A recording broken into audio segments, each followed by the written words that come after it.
Hi, and thanks for logging on to the Daily Dvar. Here's a brand new halacha for you, and it's for Thursday, the 21st day of November. Here we go. When you light the menorah, you know that you are supposed to put in enough oil and a skinny enough wick or a tall enough candle or whatever so that it's going to burn for a half an hour. Loosely, that's kind of like from 5:30 p.m. to about 6, but you could do it later if necessary. But that's a nice recommended time. That's kind of when that nightfall is in most of our areas. Not everybody. Okay, but what if it happens that it blows out, your candle blows out about 5 minutes after you lit it?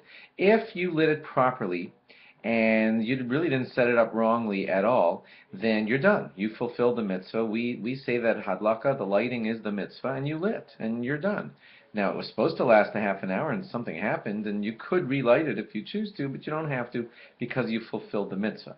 But if you set up your menorah in a drafty area such that it's impossible for it to make it through the whole half hour without being blown out by the draft of the wind, and then the draft of the wind does blow it out, well, guess what? Then you didn't fulfill the mitzvah because you didn't really light it in a way that it was gonna coast through a full half hour and stay totally lit. So in such a case, you have not fulfilled the mitzvah.